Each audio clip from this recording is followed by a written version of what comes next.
हाँ नमस्कार, जय हिंद, वंदे मातरम। दोस्तों कैसे आप सभी? उम्मीद करते हैं कि सभी लोग ठीक होंगे। लेटेस्ट अपडेट लगातार चैनल के माध्यम से दोस्तों आप लोगों तक पहुंच रही होगी। हमारी कोशिश होती है कि जो भी हम तक लेटेस्ट अपडेट पहुंचे हम सीधे अपने चैनल के माध्यम से आपको पहुंचाने की कोशिश करें। तो ऐसे में देख सकते हैं कि एक बहुत ही बड़ी और इंटरेस्टिंग खबर जो है नियोजित शिक्षकों के लिए शिक्षा मंत्री जी जो है वो कर रहे हैं, और शिक्षा मंत्री ने स्पष्ट रूप से कुछ बातें जो है यहाँ पे डिक्लेयर कर दी है। क्या कहा है शिक्षा मंत्री ने, आप सभी के समक्ष में वीडियो प्रस्तुत करने जा रहा हूँ। आप जरूर सुनिएगा कि शिक्षा मंत्री का क्या कहना है। नियोजित शिक्षकों पर खुलकर बोले हैं। क्या बोला है नियोजित शिक्षकों पर, जरा आप वो सुनेंगे। आप सुन सकते हैं दोस्तों यहाँ पर क्या कह रहे हैं शिक्षा मंत्री जी। बैन कर दिया गया थे इस प्रेस कॉन्फ्रेंस में।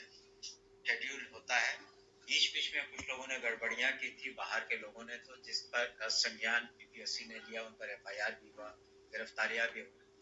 तो जो स्केड्यूल ऑफ एग्जामिनेशन होते हैं वो उसमें टाइम स्लॉट को देखते हुए बहुत सारे एग्जाम्स बीपीएससी गेस्टेड ऑफिसर के जनरल बीपीएससी एग्जाम्स सभी कराते हैं। तो हमें उम्मीद है कि वो शीघ्र ही जो शिक्षा विभाग से संबंधित जो भी एग्जामिनेशन है वो हम लोगों ने उनसे रिक्वेस्ट किया है, तो जल्द से जल्द वो लोग कराएंगे।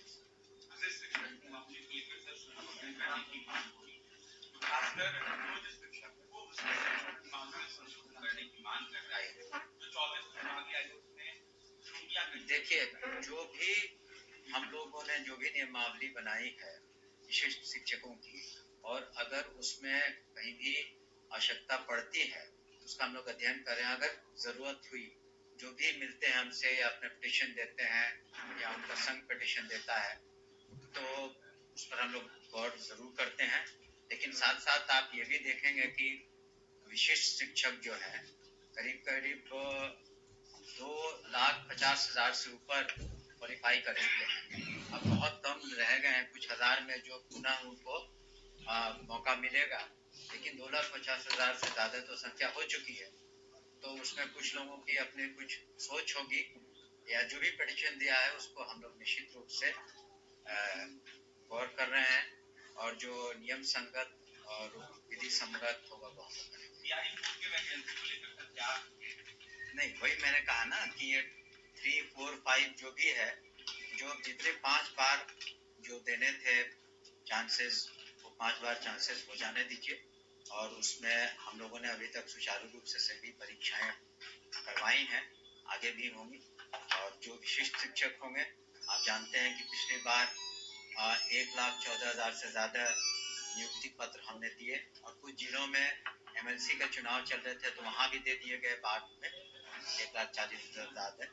और फिर बाकी भी जो हम लोग शीघ्र करते हैं। उसी तरह से जो प्रधान शिक्षक हैं और प्रधानाध्यापक हैं, जो लोग क्वालिफाई कर लिए हैं, काउंसलिंग हो गई है, उन्हें भी शीघ्र नियुक्ति पत्र दिया जाएगा। सप्लीमेंट्री की बात हो रही है। धन्यवाद सर। बीपीएससी तैयारी फ्री में गेस्ट बोल चुके हैं, 25 अंक का वेटेज देने की बात थी, वो नहीं दिया गया है। और हमने कहा कि जिसका जो भी बीपीएससी को डिमांड है या हम लोग से डिमांड है, वो अपना पिटीशन दिए हैं, उस पर विधि सम्मत जो भी कार्रवाई कर दिया गया। देखिए, जो बीपीएससी, आप सभी को नववर्ष की शुभकामनाएं और स्वागत है इस प्रेस कॉन्फ्रेंस में। तो दोस्तों आप सभी ने सुना कि क्या कुछ कहा शिक्षा मंत्री ने, और स्पष्ट रूप से सारी बातों को यहाँ पे क्लियर कर दिया है। तो आगे बढ़ते हैं हम खबरों की ओर। देश के लिखा शिक्षा कोष पोर्टल पर विद्यालयवार शिक्षकों के रिक्त पदों को अपडेट करने के संबंध में ये बात जो है वो कही जा रही है। और यहाँ पर देख सकते हैं क्या कहा गया, लिखा है उपरोक्त विषय के संबंध में अंकित करना है कि निदेशक प्राथमिक शिक्षा शिक्षा विभाग बिहार पटना यहाँ पे दिया गया है। दिनांक 10/1/2025 द्वारा निर्देश दिया गया है कि शिक्षा के अधिकार अधिनियम के तहत कक्षा 1 से 8 के लिए निर्धारित मानक एवं कक्षा 9 से 12 तक के निर्धारित मानदंड का अनुपालन न करते हुए इस शिक्षा कोष पोर्टल पर शिक्षकों के विद्यालय के रिक्त पदों का अद्यतन अपडेट करने की कार्रवाई दिनांक 17/1/2025 तक पूर्ण करना सुनिश्चित करेंगे। ये बात कही कर दी गई है, और तमाम बातें यहाँ पे क्लियर कर दी गई है। जैसे कि आपको दिखाई दे रहे नियोजित शिक्षक जो भी शिक्षक के रूप में योगदान कर चुके हैं से संबंधित प्रतिवेदन भेजने के संबंध में ये बात कही गई है। तो जो भी नियोजित शिक्षक हैं जो विशिष्ट शिक्षक के रूप में योगदान कर रहे हैं उनके लिए बात कही गई है। उपरोक्त विषय के संबंध में कहना है कि विभागीय आदेश संख्या यहाँ पे दी गई है सुदीप पत्र यहाँ पे दिया गया है। 21/11/2024 के द्वारा किसी विशेष समस्या के कारण लिखा है कि स्थानांतरण हेतु इच्छुक शिक्षकों के से ऑनलाइन अभ्यावेदन प्राप्त किए गए हैं। प्रथम चरण में असाध्य रोग, विभिन्न प्रकार के जैसे कैंसर हो गया आदि रोग के आधार पर दायर अभ्यावेदनों पर विचारण के क्रम में ज्ञात हुआ है कि संलग्न सूची में आप देख सकते हैं यहाँ लिखा हुआ है कि शिक्षकों द्वारा संयुक्त परीक्षा उत्तीर्ण होने के उपरांत वीर शिक्षक के रूप में योगदान कर दिया गया है। और यहाँ पे तमाम चीज़ जो है वो क्लियर कर दी गई जैसा आपको दिखाई दे रहा है। तो अभिनंदन देने वाले शिक्षक का नाम दिया गया है, विद्यालय का नाम दिया गया है, क्या इन्होंने वीर शिक्षक के रूप में योगदान किया है वो दिया गया है। तमाम चीज़ यहाँ पे क्लियर कर दी गई है, आप देख सकते हैं यहाँ पे लिखा गया है। और स्पष्ट रूप से आप देख सकते हैं दोस्तों यहाँ पे कहीं ना कहीं शिक्षक स्थानांतरण पदस्थापना के लिए भी आप देख सकते हैं अपडेट आना शुरू हो चुका है। और नियोजित शिक्षकों के लिए अच्छी खबर है कि भाई जो भी हमारे नियोजित शिक्षक हैं वे शिक्षक के रूप में योगदान कर चुके हैं, ऐसे संबंधित प्रतिवेदन उन्होंने उनको भेजना होगा।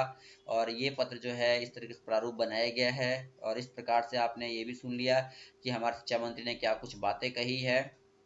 तो वीडियो को शेयर कीजिएगा। लेटेस्ट अपडेट के लिए चैनल के माध्यम से लगातार दोस्तों जुड़े रहिएगा और जितना भी लेटेस्ट अपडेट आएगा हम सीधे चैनल के माध्यम से आपको पहुंचाने की कोशिश करेंगे। और यहाँ पे आपने सुना कि भाई शिक्षा मंत्री ने क्या क्या कुछ बातें कही है।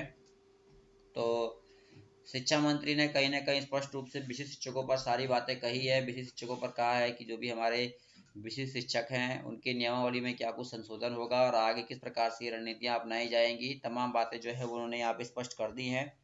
तो वीडियो को आप शेयर कीजिए, लेटेस्ट के लिए चैनल के माध्यम से जुड़े रहिए। इस वीडियो में इतने, धन्यवाद, जय हिंद।